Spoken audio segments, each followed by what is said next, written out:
poco de este congreso. Hoy tenemos el gusto de conversar con Aaron Gilbert, quien gentilmente ha aceptado compartir con nosotros su perspectiva como hijo de un superviviente judeo-polaco que se llamaba Shie Salvador Gilbert, y es autor del libro El último sobreviviente. Es una excelente obra que nos brinda una visión única y conmovedora sobre los impactos duraderos de este oscuro capítulo mundial. Así que le doy la bienvenida a Aaron. Lo que no sé si me están escuchando ya. Bienvenido, Aaron. Sí, te escuchamos. Sí, Sí. Aarón.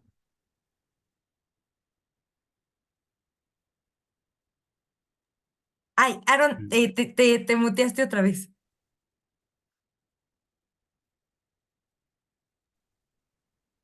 Sí, me escuchas. Perfecto, Aarón. Ok, pero yo tengo que ver a alguien o algo porque nada más tengo una pantalla que dice su micrófono no está silenciado y se ha Ya iniciado su estás, video. Aarón. ¿Estás listo, Aarón? Sí, Yo estoy listo, está sí. correcto. Todo listo, Aarón. Ustedes me dicen.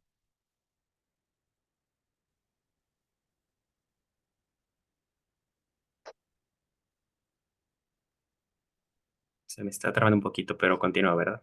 Sí, Yo adelante. estoy, Ok. lo que pasa es que hace ratito estaba viendo a Jesse, ahora no veo a nadie. No O, sé qué debo de hacer yo en mi pantalla, si debo de hacer algo porque no tengo manera de mover nada aquí. o podemos continuar así, sí nos escucha, ¿verdad? Yo te escucho perfecto, sí. Ok, sí, podemos continuar así. Ok, tú me dices cuándo puedo Entonces, empezar. prosigo. Quiero recordar al público que en todo momento, durante la entrevista, pueden redactar sus preguntas en el chat y con mucho gusto se las leeremos al final a Aaron. Bueno, quiero comenzar detonando esta entrevista con esta pregunta. Vaya, la ocasión de esta entrevista es preguntar por quién fue su padre, Shie Gilbert, y de dónde era su familia, y también cómo era su vida antes de la guerra. Ok, pues para empezar, muy buenos días a todos. Gracias a Jesse, al comité organizador por haberme invitado. Es una lástima no poderlo hacer en forma presencial. Entiendo lo que sucedió y pues bueno, con mucho ánimo y muchas ganas estoy aquí para platicar sobre la vida de mi papá.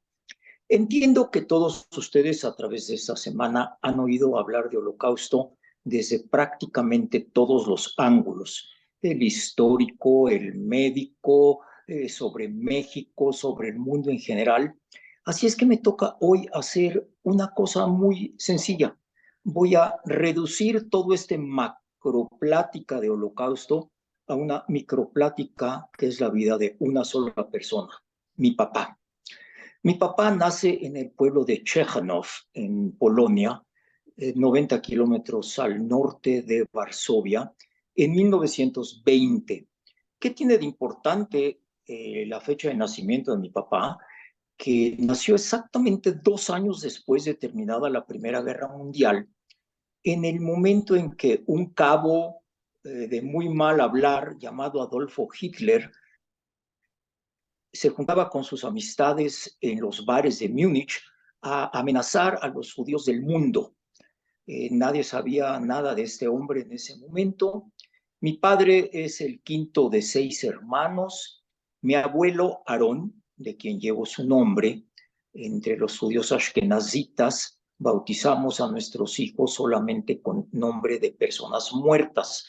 Entre mis correligionarios no existe el junior. Y yo me llamo Aarón como mi abuelo.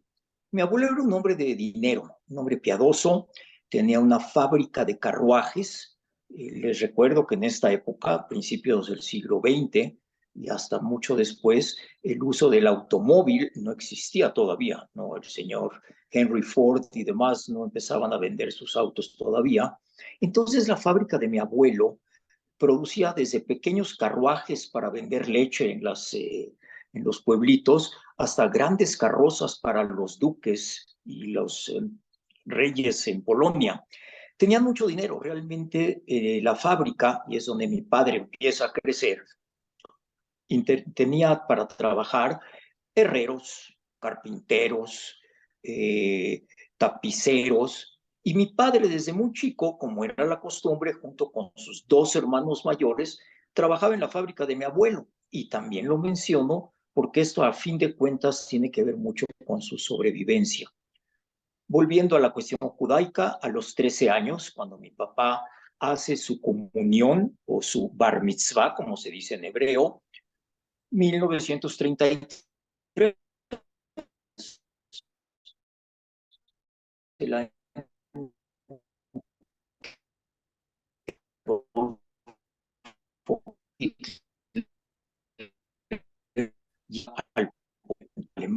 y en donde su Bolonia, que fue muy importante para discutir, siempre escuché que a los judíos les iba muy mal en Polonia.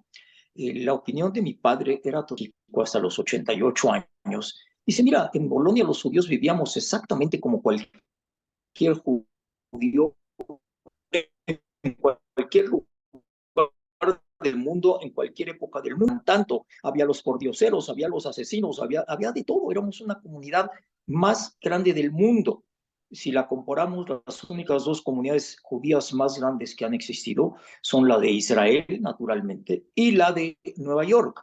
Pero Polonia tenía más de 3 millones de judíos diseminados por todo el país. E insisto, había de todo. Del lado de mi papá eran gente acomodada. Pues bien, cuando empiezan estas amenazas de Hitler, a mi abuelo le sugieren que deje el país y se lleve a toda su familia. El señor, estando acomodado y teniendo conocidos en el gobierno polaco, decía, este loco no nos va a hacer nada, no se preocupen. Él puede gritar todo lo que quiera en Alemania, pero en Polonia, si acaso empieza una guerra, si acaso nuestro ejército nos va a defender. Todos sabemos todo lo contrario. 1 de septiembre del 39, la aviación alemana empieza a atacar Varsovia y con ello los pueblos aledaños. Quiere decir que mi papá, desde el mismísimo primer día de la guerra, está involucrado en lo que está sucediendo. A las pocas semanas, 2 o 3 semanas, las fuerzas alemanas empiezan a recorrer distintos pueblos, sobre todo los más cercanos a Varsovia y a Cracovia, y se inventa, o más bien se utiliza la palabra gueto. El pueblo de mi papá, y repito el nombre, aunque no es importante, Chejánov, lo vuelven un gueto abierto. ¿Qué quiere decir? Obviamente que toda mi familia empieza a sufrir carestía, empiezan a meterles gentes a vivir a su casa, y lo más importante de todo, su fábrica de carruajes la toman los alemanes y la convierten en una especie de fábrica de armas, aprovechando toda la maquinaria, sobre todo de madera, pues para hacer pistolas, para hacer rifles, y mi papá, junto con sus hermanos, en lugar de estar haciendo carruajes, empiezan desde muy temprano y desde su gueto abierto a trabajar para las fuerzas alemanas. Obviamente, como les digo, todo esto va cambiando, pero les suplico, piensen que esta gente no sabía ni lo que estaba pasando, ni lo que iba a pasar. Estamos hablando todavía 3 años antes de la solución final, en donde no mataban a la gente en la calle así como así. Sí los castigaban, sí los llevaban a la cárcel. Tan es así, y una de las primeras historias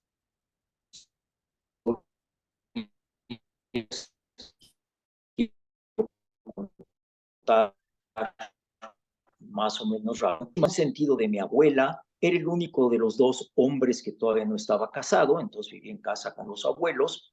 Mi padre se va a trabajar un día X, estamos hablando mediados del 42, y al regresar del trabajo, mi abuelo no está en casa.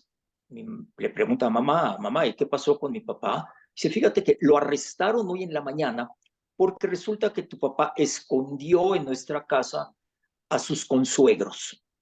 Y eso fue motivo para que lo arrestaran. Y les voy a hacer el cuento muy corto. Mi papá jamás volvió a ver a su padre. Nunca supimos lo que había pasado con mi abuelo hasta por ahí de 1952, 10 años después. Yo había nacido en el 49 aquí en la Ciudad de México, por lo tanto tenía 3 años, y me cuenta mi papá que le llega un libro editado por los sobrevivientes de su pueblo, por los sobrevivientes de Chejánov, en el que cuentan la historia de prácticamente toda la gente importante del pueblo, quién murió, cómo murió, el que sobrevivió, en dónde estaba. Y hay un capítulo dedicado a mi abuelo, que curiosamente era el tesorero del pueblo, en el que explican con lujo de detalles en este libro cómo arrestaron a mi abuelo. Aquí viene lo mejor de todo. Cuentan en este libro dónde colgaron a mi abuelo, el día y la hora exacta. Y este libro viene acompañado de una foto, de una lápida en la que aparece el nombre de mi abuelo y de otras 5 personas enterradas en la misma tumba. Muy interesante porque mi papá desde el 1952 sabe que ahorcaron a su padre en el 42, sabe el nombre del pueblo, sabe el nombre del cementerio, pero mi papá vive en México y tiene a fin de cuentas 5 hijos que mantener, y en esa época no era nada ni popular ni fácil viajar a Polonia, Polonia comunista, Polonia antisemita, y mi papá deja pasar esta situación durante muchísimos años, hasta que estando yo ya casado, en una ocasión me comenta que no puede vivir más sin ir a decir un rezo, en hebreo se dice Kadish, en la tumba de mi abuelo. Y decide junto con mi mamá y algunos amigos de él hacer este viaje a la Polonia, sin importar que sea comunista y demás, para encontrar la tumba de mi abuelo. Lo acompaña a este viaje y es la primera vez que estuve yo en vivo, por llamarlo de alguna manera, junto con un sobreviviente de todo lo que les estoy platicando, en la tumba de mi propio abuelo.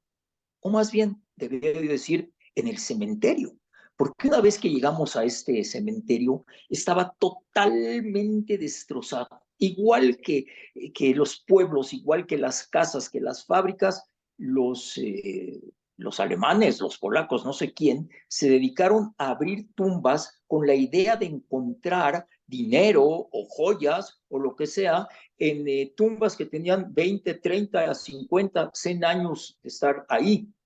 Entonces, sí logramos encontrar este panteón, y junto con mi padre leímos el Kadish en una de las muy, muy pocas tumbas que quedaban en pie, por cierto, hecha a pedazos, pero mi padre logró pisar la tierra en donde mi abuelo había fallecido.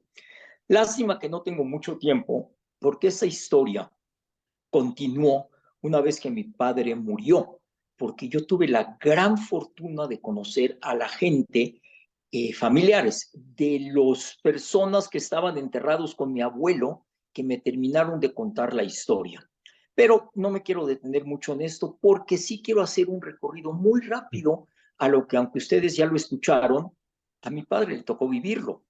Después de estar en el gueto de su pueblo, eh, a mediados del 42, una vez que matan a mi abuelo, o que lo secuestran más bien, viene el famoso transporte hacia los campos de concentración.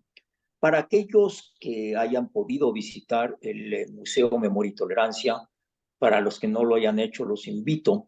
Hay una sección en donde se muestra uno de los vagones en donde esta gente era transportada.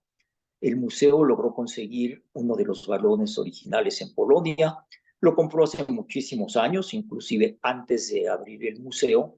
Y mi padre le tocó ser la persona que recibió el vagón, logró subirlo a donde es su término final y ser el primero de toda la gente que lo visitó en volver a entrar a ello.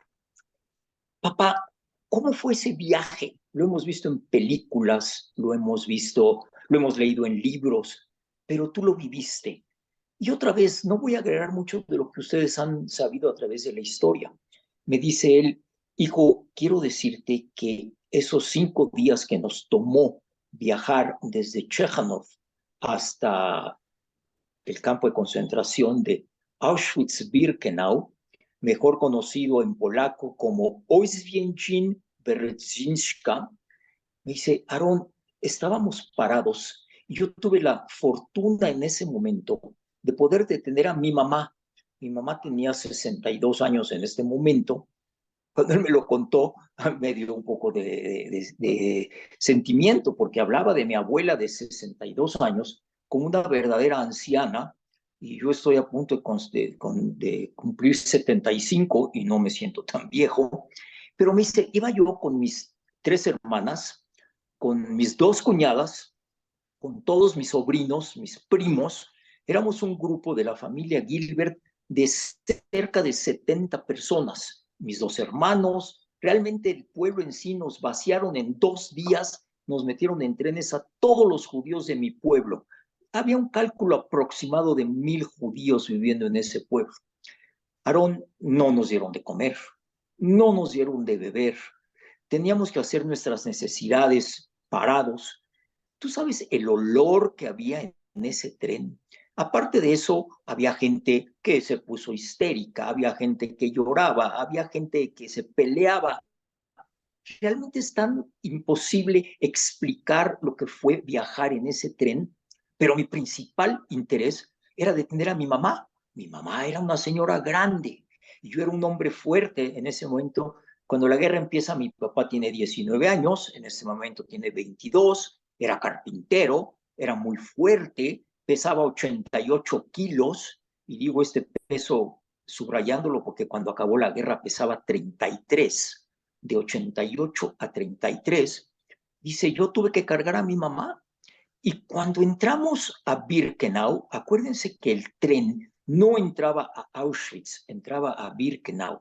Y nos bajan del tren y nos insultan y los perros. Claro, ustedes que me están escuchando ya entienden en qué consistía la separación de derecha e izquierda y que los médicos estaban ahí decidiendo quién vivía y quién moría, pero en ese momento nadie lo sabía.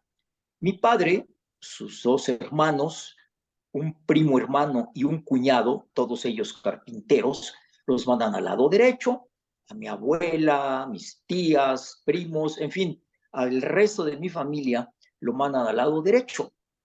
Cuando mi padre quiere darle un beso a la mamá, ¿no? Como acostumbramos cuando nos vamos a despedir de mamá porque nos vamos a algún lado, le dan un golpe en la espalda, lo insultan y alguien le dice, la vas a ver al rato, se va a ir a bañar. En ese momento, señores, sí, de lejos ellos veían unas casas, unas cabañas que decía baños. Se despide de lejos de toda la gente, de todas sus mujeres, de todos sus familiares, e igual que con mi abuelo, fue la última vez que los vio. Ese mismo día, cuando llegaron al campo de concentración, gasearon y eventualmente cremaron a toda mi familia. Prácticamente 70 miembros de la familia Gilbert, como mi abuelo, Bianca, como mi abuela, fueron masacrados el mismísimo primer día. Mi padre y los compañeros varones que acabo de mencionar se los llevan caminando hacia Auschwitz, los colocan bueno, primero los rapan, los insultan, los llenan de antimicrobiales, no sé qué tantas les hacen, les tatúan el brazo y cuando están tatuando a mi padre, que no podían hablar, todo era insultos, señores, todo era insultos, todo eran gritos, todo era, ellos mismos no saben qué estaba pasando. 5 días antes vivían malamente en su gueto y 5 días después están desnudos y los están tatuando y rasurando. Cuando mi padre le pregunta a uno de los tatuadores si él sabe de pura casualidad cuándo va a ver a su madre, este hombre con muy mala hazaña le pregunta, bueno, ¿tú cuándo llegaste? Dice, bueno, hace un momento, en la mañana llegamos, nos bajaron del tren. Dice, entonces puedes ver a tu mamá ahorita. Dicen, papá, ¿cómo? ¿Cómo la puedo ver? Lo hace que se voltee, le enseña una ventana y ve un humo saliendo de una chimenea. Y otra vez, ni idea de qué se trataba. Y es cuando le dicen por primera vez, tu madre acaba de ser cremada y puedes ver el humo de su cuerpo. Imagínense esto emocionalmente lo que crea en una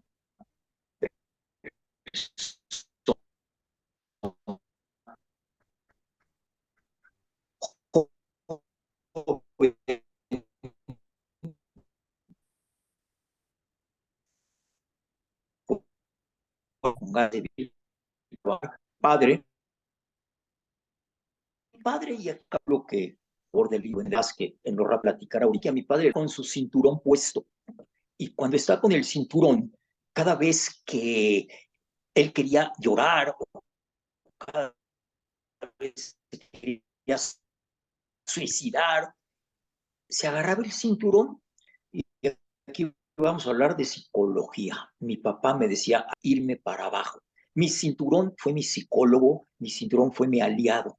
Y aunque le tenía que hacer un agujerito más grande conforme pasaban los meses, cada vez que me quise suicidar lanzándome contra la alambrada electrificada, cada vez que no quería comer, cada vez que me dolía todo en mi cuerpo por lo que habíamos hecho, mi cinturón me decía, Shie, Salvador, tú tienes que sobrevivir por la sencilla razón de que tu hijo Aarón el 16 de febrero del 2024 va a dar una plática en esta convención sobre holocausto organizado por Jesse Lepe.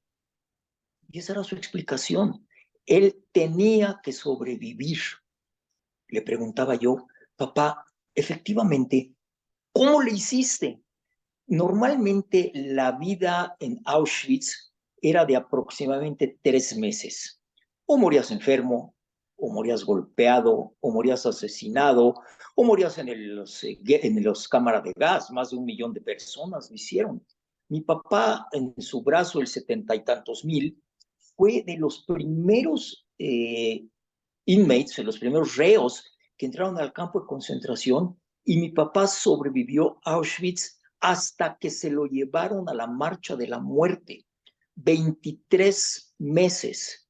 Digo, papá, ¿cómo es posible que si la gente moría como, ahora sí, como la expresión que decimos como moscas, ¿cómo es que tú sobreviviste? Y me contestaba muy sencillo. Mi papá era un hombre muy sencillo, muy simpático. A veces inclusive las cosas más dramáticas no las platicaba con un sentido del humor muy propio de él.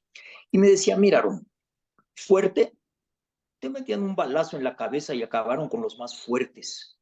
Rico, nos quitaron todo el dinero desde que llegaron a nuestros hogares, nos volvieron pobres de la noche a la mañana. Inteligente, realmente a los inteligentes los mataban más rápido, porque ellos no querían líderes. Por eso matan a mi abuelo, por eso mataban a los filósofos, a los psicólogos. Ellos no querían gente inteligente, querían carpinteros, querían plomeros, querían herreros, querían gente que les sirviera en su forma de llevar la guerra. Entonces mi papá me Eh, dice, realmente, po- po- Disculpe, ¿podría interrumpirlo para preguntarle algo sobre un sí, término sí, específico? sí. En estos campos de concentración y en estas marchas de la muerte había algo a lo que denominaban musulmán. No sé si me podría explicar un poco de este término y de qué hizo que su padre no llegara Ah, claro, la pregunta es a la sensacional. condición de musulmán. Sí, ok, y la pregunta es buenísima y te voy a explicar por qué. Últimamente, desgraciadamente, la prensa y los desconocedores, y sobre todo la gente musulmana o a favor de la causa musulmana, siempre dice, pero es que ¿por qué nunca se habla de los musulmanes que murieron en los campos de concentración? Y ahora contesto tu pregunta. Definitivamente no hubo un solo musulmán en los campos de concentración. Los reos, cuando veían que alguno de los compañeros se había deschavetado y se daban cuenta de esto porque lo veían caminando rumbo normalmente a las alambradas eléctricas, normalmente o ya no tenían puesto el sombrero que era obligatorio, o llevaban en la mano el pan que les habían dado en la mañana y no se lo habían comido, y empezaban a caminar rumbo al suicidio, que los alemanes no los dejaban. Los alemanes, más bien los nazis, quiero decir la palabra nazi, no alemán, que los nazis preferían matarlo a dejarlo que él se suicidara. Pero la gente, cuando veía pasar a esta gente, se decían entre sí, ¿qué creen? Ahí va otro muslim. Era el término que se usaba simplemente para explicar que alguien era suicida. No había musulmanes de ninguna manera, y es un término.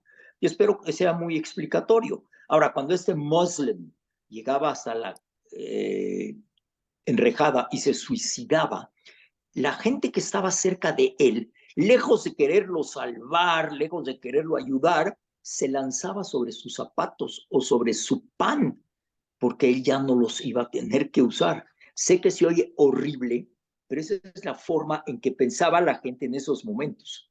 Así es que ese es el verdadero Muslim. Si me expliqué, Sí, muchas gracias. me sigo Igual creo entonces que con... los zapatos Okay. eran de madera, si no mal me equivoco. Sí, sí, Fíjate sí. que sí, Pero, ¿qué salvó a su padre bueno, uno, el ser carpintero. de no Acuérdense que, convertirse en musulmán? Una disculpa. perdón, Perdón. ¿Qué hizo que su padre no se convirtiera en musulmán? bueno, desde el punto de vista psicológico mencioné lo del cinturón, porque fue muy importante, pero mira, como él me decía, se salvaba el que tenía que salvarse. Me decía, no le busquen, por favor, muchas formas de explicarlo. Como ya dije, ni fuerte, ni rico, ni inteligente. Era suerte. Dice, mira, en una ocasión estoy caminando con uno de mis colegas por el campo, sale un oficial borracho, levanta la pistola, nos amenaza y en ese momento a mí se me cae la gorra y cuando me agacho a levantarla, el nazi dispara a la cabeza de mi amigo. Tuve suerte. Yo no tiré el sombrero, ni él le atinó al otro. Simplemente ese día a mí no me tocaba morirme. Como carpintero, por ejemplo, y ahora que entiendan que Polonia, Cracovia, son lugares que en el invierno es terrible vivir.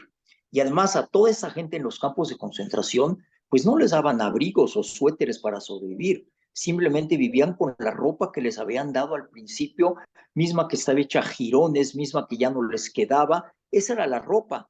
Y efectivamente las zapatos que usaban, los que les daban en el campo, a veces perdías un zapato y te pasabas telas con un zapato. En las noches, cuando alguien se distraía, no faltaba quien se robara el segundo zapato y terminabas caminando con dos zapatos de pie derecho de distintas formas, uno de madera y uno de piel. Era algo que realmente, y voy a usar una expresión que mi papá acuñó y que quiero usar con ustedes el día de hoy. Mi papá decía, mira, Aaron, tú puedes leer cuantos libros quieras, ver las películas que quieras, escuchar los testimonios que quieras, pero nunca nadie va a entender lo que era vivir un solo día en el campo de concentración de Auschwitz-Birkenau. Desde que nos levantábamos hasta que nos acostábamos, podíamos morir. Nos llevaban al baño de 30 o 40 personas al mismo tiempo, y otra vez hay fotos de estas letrinas en la literatura internacional que pueden ver. Imagínate cuando nos metían a estas 40 personas, nos sentábamos al mismo tiempo en las letrinas y no teníamos que defecar. Realmente la comida que nos daban era tan mínima que defecábamos líquido, estábamos siempre enfermos, teníamos todo tipo de problemas. Dice, me tocó en una ocasión, después de pujar y pujar y pujar, que nos paramos todos porque todo era bajo un reglamento, tanto tiempo para esto, tanto tiempo para el otro. Y cuando me paro, uno de los compañeros se queda sentado en el excusado. Entran los capos, ven que este hombre murió sentado en el excusado y con unas tenazas lo toman de la cabeza, lo levantan para sacarlo del baño y llevarlo a una carretilla, dice, y sus intestinos había sido lo que el Señor defecó. Dice, se me quedó tan grabado ver a mi amigo cómo lo cargaban con el intestino colgando del ano. Dice, ¿tú crees que alguien va a hacer una película y va a hacer una escena como lo que yo les acabo de contar? Naturalmente que no. Dice, eso es lo que vivíamos diario. Dice, pero yo como carpintero, en una ocasión nos invitan a algunos de los carpinteros a ir a trabajar a la carpintería del campo de concentración. Yo era carpintero, mis dos hermanos eran carpinteros y los tres, mucho tiempo del invierno, logramos trabajar adentro de la carpintería. Eso nos ayudó en alguna ocasión a no contraer gripes, a no contraer enfermedades respiratorias que eventualmente terminaban matándote. Entonces, a tu pregunta, ¿por qué me salvé? Bueno, pues un día porque se agachó el otro, otros días porque estaba en la carpintería. Otro día, y es una historia interesante, el jefe del taller, un nazi, vio cómo trabajaba mi papá y un día llega y lo llama y le dice, quiero que me acompañes. Pues mi padre no le queda más que hacerle caso. Y por primera vez, y esto también es interesante, cuando llega a las puertas del campo de concentración, acuérdense que yo mencioné que ellos llegaban en tren a Birkenau.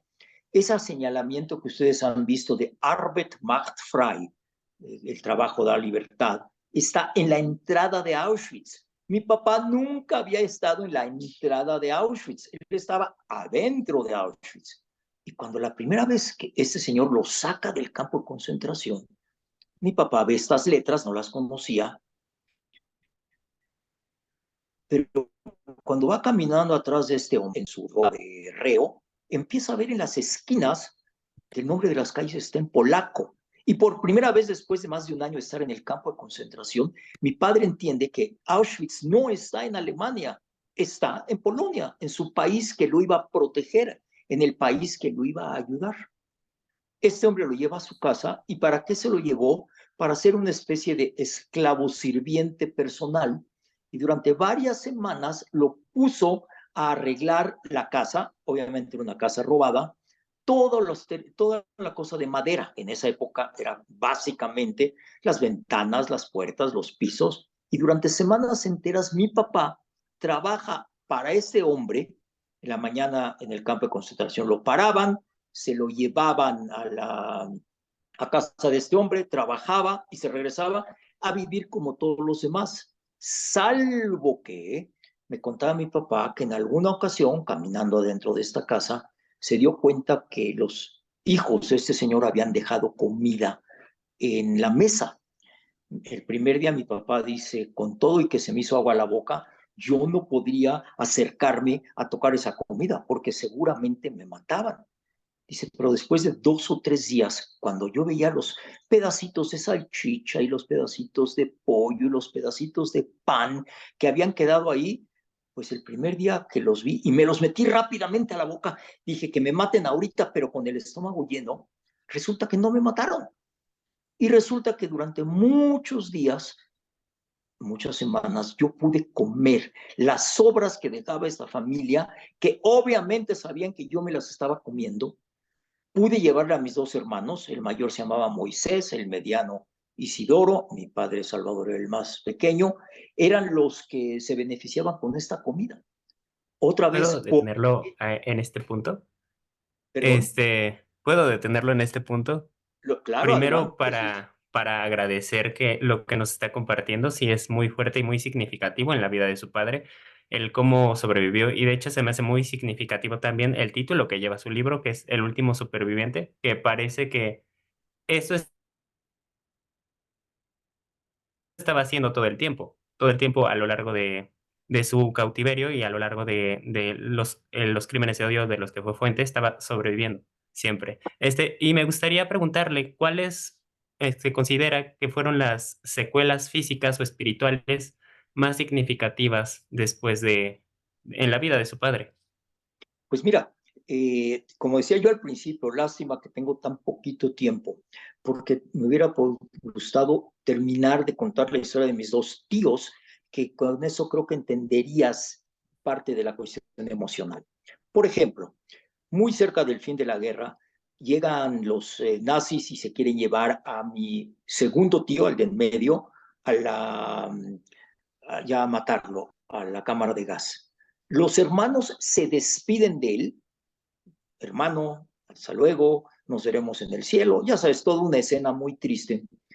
Desaparece mi tío del mapa, pero curiosamente cuando liberan a mi padre terminó viviendo casi un año en Italia. No tenía dinero, no tenía idioma, no tenía amigos, no tenía trabajo. Sobrevive en Italia y un día le dice uno de los conocidos que en su cabañita, mi papá tenía una cabañita para una persona, le dice que ahí estaba, tenía una visita. Cuando mi papá entra a su cabaña, no sabe quién puede irlo a visitar, resulta que es este hermano que iban a gasear ese día, vivito y coleando en la cama de mi papá. Entonces viene toda una historia de cómo se salva mi tío ¿Y cómo afecta esto? Imagínate que un día te despides de tu ser querido pensando, no te vuelvo a ver, como fue con el padre, como fue con la madre, como fue con las hermanas, y de repente este hermano está recostado en tu cama y se ve bastante bien, se ve bastante recuperado. Te hablo del segundo hermano para que entienda bien la gente cómo sobrevivías. Resulta que mi padre sí caminó la marcha de la muerte, sí llegó al segundo campo de concentración en Austria, que era el campo de concentración de Mauthausen, para terminar siendo liberado el 5 de mayo del 45 en el campo de concentración de Ebensee en Austria. O sea, mi papá estuvo en 3 campos de concentración. Resulta que cuando los liberan, mi padre, como dije hace un momento, pesaba 33 kilos. Se acerca un amigo y le dice a mi papá, fíjate, Salvador, que tu hermano Moisés ya se murió y tu hermano Moisés está ahí en una pila de cadáveres que van a cremar.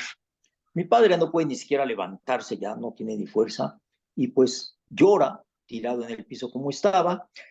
Un par de días después llegan las fuerzas aliadas, los liberan y cuenta mi papá que 3 o 4 días después abre los ojos y está en una cama de hospital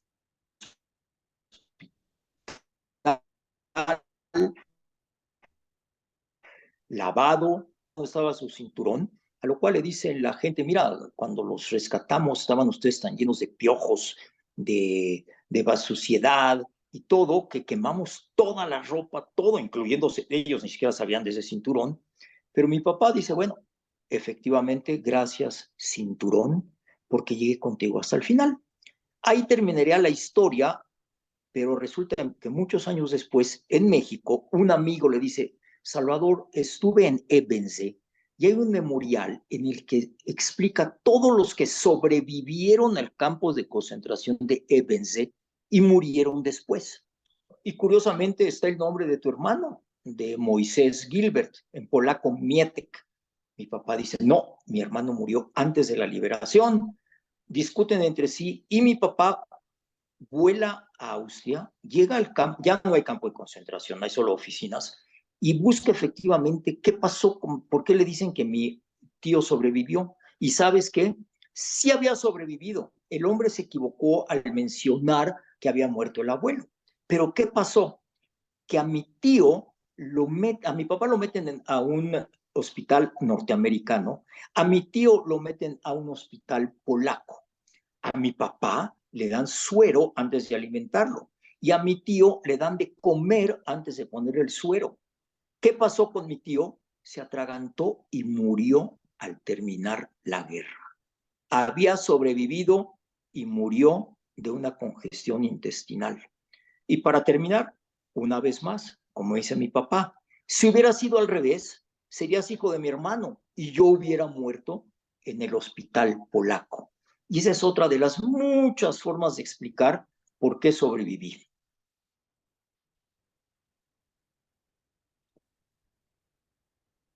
¿Estamos? Sí, sí, muchas gracias por compartirnos esto.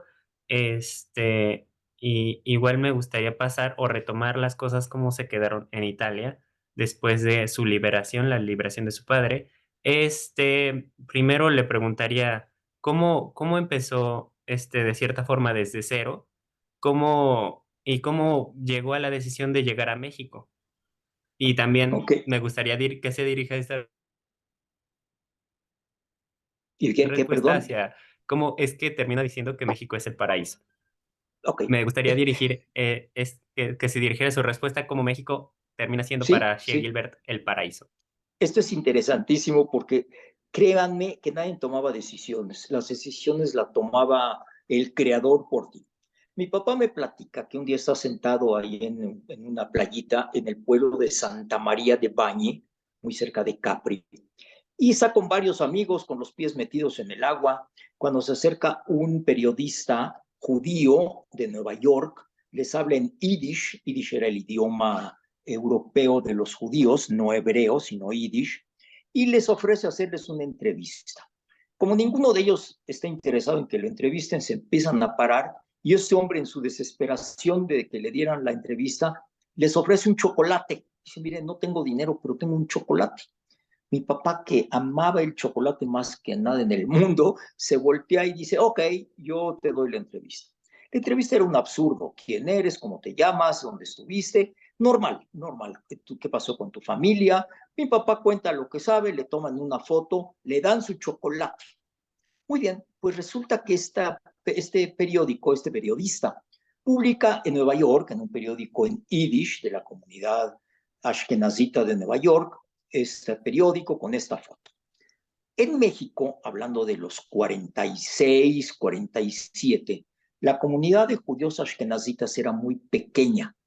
No obstante, el rabino de esa comunidad le escribe al amigo rabino de Nueva York, oye, fíjate que no tenemos literatura en Yiddish en México, ¿por qué no me mandas algún libro, algunos periódicos para que mis feligreses lo puedan ver? Y efectivamente, piensen lo que pasa, este rabino de Nueva York empaca 20, 30 periódicos con un mecate, los manda por correo a la Ciudad de México. Imagínense el tiempo que tomó. Una vez que llegan los periódicos, los llevan a la sinagoga, cortan el mecatito y los feligreses se llevaban cada quien un periódico con la idea de cambiarlo al día siguiente con otro compañero. No eran noticias los que querían leer, era el idioma lo que querían leer. Bueno, pues este señor X se lleva un periódico a su casa, lo abre, la esposa está preparando la comida y de repente el señor se queda pasmado ante una fotografía y le dice a la señora, oye vieja, ven a ver esta foto. La señora al principio está trabajando, no quiere, hasta que el señor, muy nervioso, la forza que vea la foto. Y la señora ve la foto y dice, Dios mío, no sé quién es, pero es idéntico a mí. Podría ser mi hijo.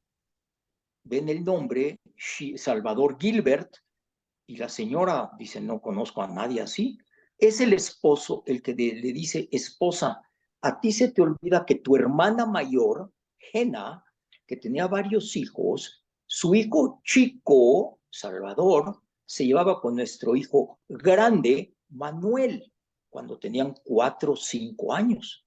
Nosotros nos fuimos de Polonia, llegamos a México, pero perdimos todo contacto con la familia. Y efectivamente resultó ser su sobrino carnal. Esta señora era la hermana de mi abuela que llegó a México en 1925. Hacen contacto con mi papá en el 46, o sea, un año después de que terminó la guerra. Logran contactarlo, era muy complicado hacer esto. Y mi padre es invitado a venir a México. Mi padre ya había solicitado su nacionalidad italiana. En un barco carguero, no sé cuánto tiempo toma este barco, llega a Boston. Mi papá con la idea que iba a ir a vivir a Honduras. Cuando la gente le preguntaba, pero ¿por qué a Honduras? Dice, bueno, es que ahí tengo una tía. Dice, pero es que para llegar a Honduras está complicadísimo, no tenemos ningún contacto en Honduras, déjanos ver la carta de tu tía. Resulta que mi tía vivía en la calle de Honduras. Acuérdense que ellos no hablaban castellano y mi papá viajó desde Europa hasta América pensando que iba a ir a vivir a Honduras. Llega a México y tiene efectivamente a ese primo que había llegado a México a los 5 años de edad, y mi tío era un hombre muy guapo y era un señor que le gustaba la buena vida. Y empieza a sacar a las calles a mi papá, un hombre que venía de Polonia y sus inviernos, que venía del campo de concentración, que venía de la marcha de la muerte, que venía de todo esto, y mi primo lo lleva a Xochimilco y lo lleva al centro de la ciudad y le compra unos esquites y le compra unos raspados. Y en eso mi papá conoce a mi mamá. Mi mamá, aunque también hija de refugiados rusos, nació en México en 1925, se enamoran, hacen hasta lo indecible para que mi papá no lo expulsaran del país, porque él había entrado como turista, no como ciudadano, y yo estaba en una historia gigante. Se casa con mi mamá y le dice a mi mamá, quiero que sepas que en el campo de concentración nos inyectaban, más bien nos daban de comer bromuro. Eso nos hacía ser impotentes, nos hacía no tener familia. Mucha gente quedó muy afectada, contestando otra vez tu pregunta de los afectamientos. Le dice a mamá, te aviso que posiblemente no tengamos hijos. Mi mamá acepta el matrimonio, fuimos 5 hijos, yo fui el primero, el varón, y como son las culturas, pues al haber nacido primero un varón que pudo haber llevado el nombre de mi abuelo, para mi papá fue un verdadero milagro. Y cada una de las cosas que hacía en México a mi papá le maravillaba de tal manera que es lo que decía, estoy en el paraíso, no existe clima, no existe comida, no existe amistad, no existe nada mejor que México. Y fue un mexicano muy ejemplar. Sí, muchas gracias por contar esta bonita parte de la historia de su padre. Siento yo que reconstituyó mucho el legado de los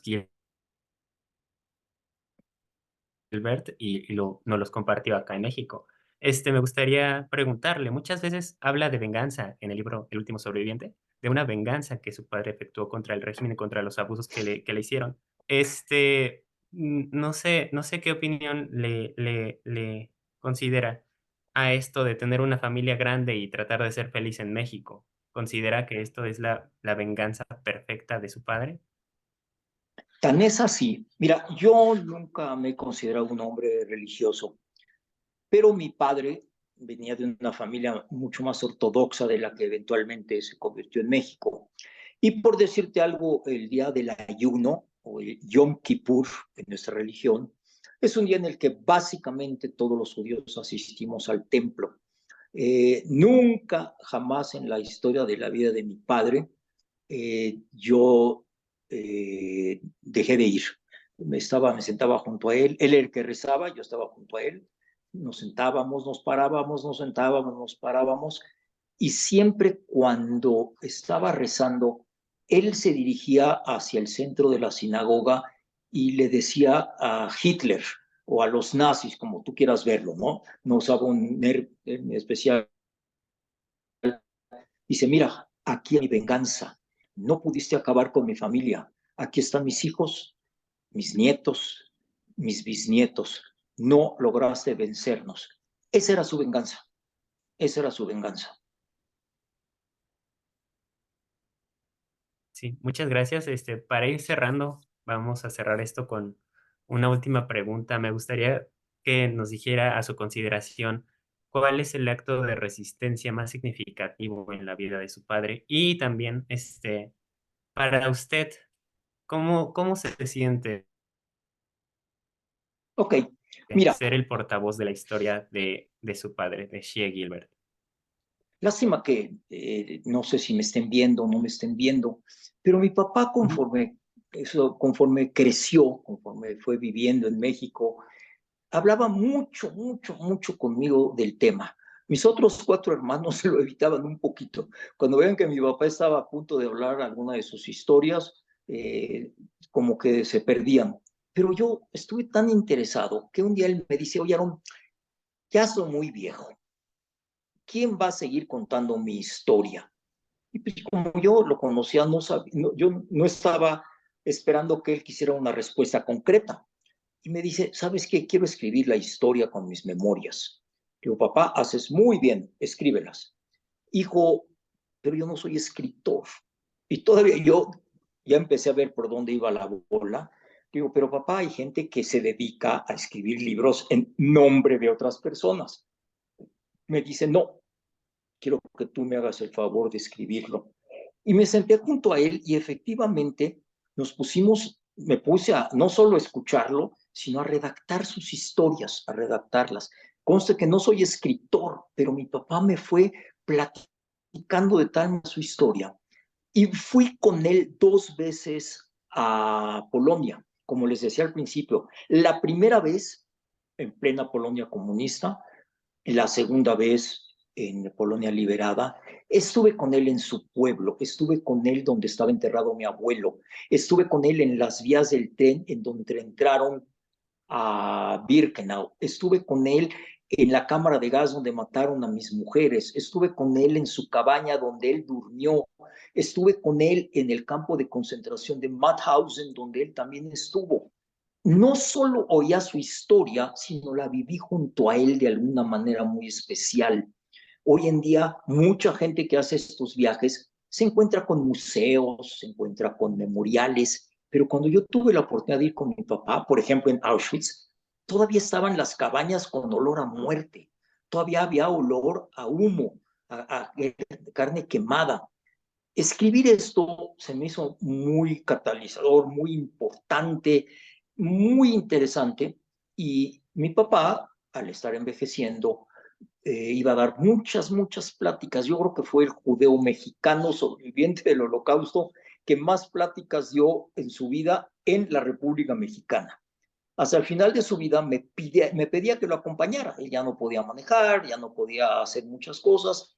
Iba con él y unas semanas antes de morir me dijo, Aarón, te voy a pedir un favor muy importante. E hizo una seña con sus dedos. Dice, mira, yo soy el lado izquierdo, soy un anillo de la judería europea y con la otra mano hacía otro anillo y decía, y tú, Aarón, eres la nueva judería en México y tú eres el eslabón más fuerte que yo tengo para que mi historia nunca se acabe. Y les digo la verdad, mi papi tiene 15 años que falleció, su libro sigue vivo, sé que Jesse Lepe tiene libros al respecto, y me he dedicado con todo gusto y todo cariño a seguir platicando la historia de mi padre, que a fin de cuentas es la historia de los sobrevivientes. Como él me decía, Aarón, no importan los que hablemos tanto de 6 millones muertos, no sabemos qué pasó con ellos, quiénes eran, qué dejaron, pero sí sabemos los que sobrevivimos, todo lo que tuvimos que hacer para rehacer nuestras vidas. Mucha gente no pudo, mucha gente sobrevivió, pero su cabeza, su cuerpo no dio para mucho.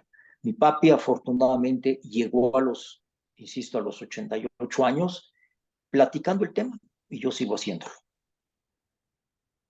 Sí, muchas gracias por compartirnos su historia, su testimonio y sus sentimientos que le despiertan al hablar de su padre. Es un personaje muy importante para usted y para la historia y para testificar los horrores que se vivieron durante la Segunda Guerra Mundial. Muy bien, Me gustaría cerrar aquí con la entrevista y pues pasar a nuestra sesión de preguntas. Si no hay adelante. nada más que agregar, le puedo dar lectura. Muchas gracias. Tenemos un comentario de Itzel.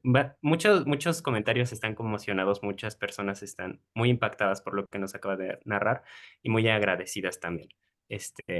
Bueno, pero leo el de Itzel Álvarez. Dice, es realmente interesante pensar en que todos somos conscientes de la mortalidad inherente a la condición humana. Sin embargo, lo que mantiene la vida funcional es la idea de verlo como algo lejano. Estas anécdotas que nos han compartido, en especial hoy, la de su padre, es una muestra de lo que es sobrevivir con la muerte, contener la muerte día a día.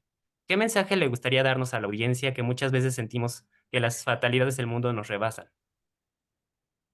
Simplemente el vivir día con día. Mi papá, sinceramente, nunca en mi vida lo vi enojado y yo creo que se enojaba. Hizo cosas en su vida que su familia nunca supo. Por ejemplo, él apadrinaba a niños que se graduaban de primaria en escuelas públicas. Nunca lo supimos hasta el día de su muerte, cuando sus compadres venían a estar con nosotros. Mi papá gozaba cuando comía. Yo me acuerdo que nos sentábamos en la casa, sacabas un pan tostado y lo untaba de mantequilla de tal manera que se te hacía agua la boca, un pan tostado con mantequilla. Y nos tenía a los 5 hijos sentados en la mesa. Él agarraba el pan tostado, lo llenaba de mantequilla, se lo daba al hijo número 1, hacía lo mismo con el hijo número 2, y los 5 gozábamos con mi papá brutalmente un pedazo de pan de caja con mantequilla. Ese era el principio de mi papá. Simplemente untarle la mantequilla al pan con amor y disfrutar el pan con mantequilla.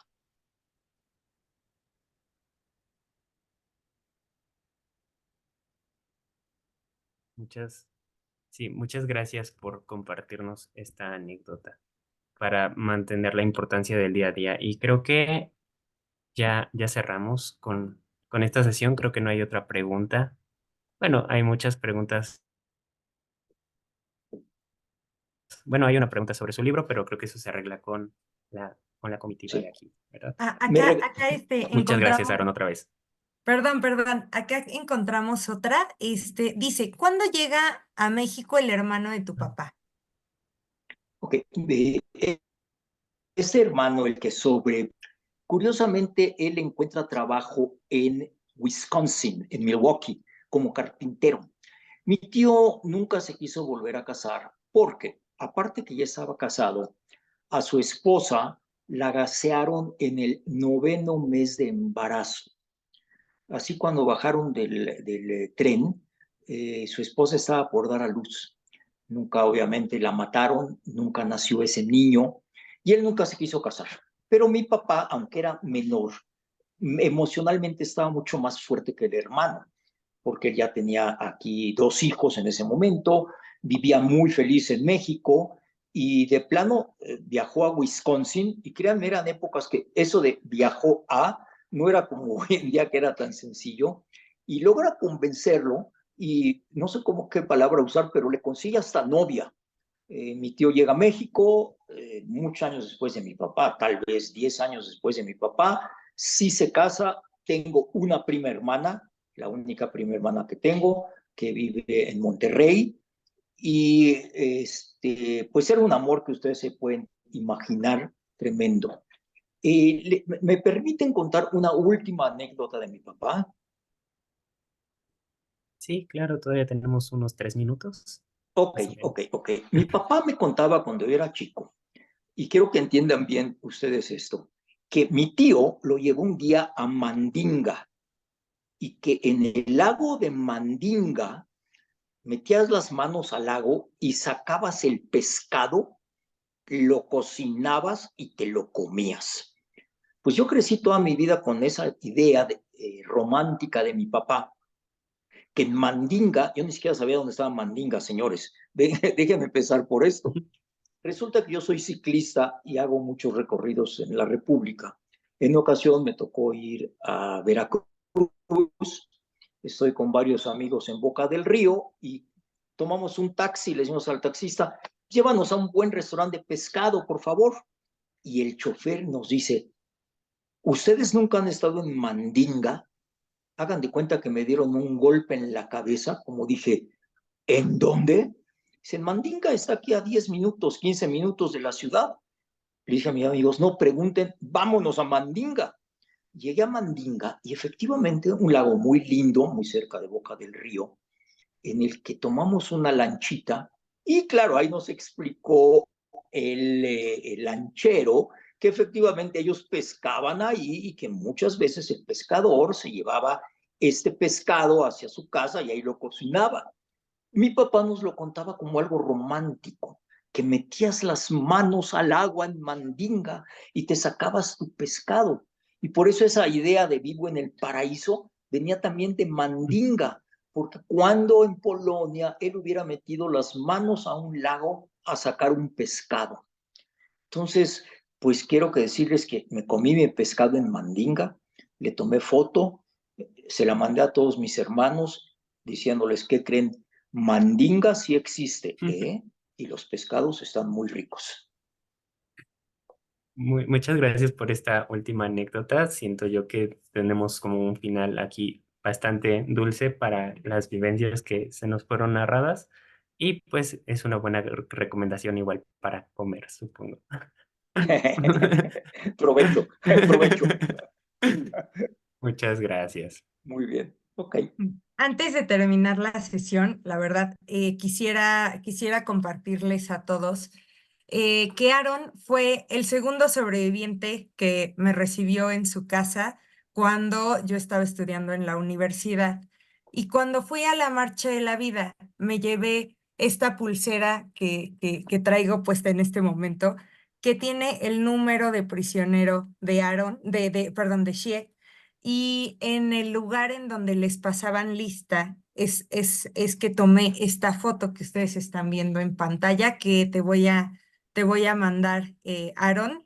Esa foto Ok, la tomé en Auschwitz, donde les pasaban lista y donde Xie tuvo pues las conversaciones con su cinturón algunas veces.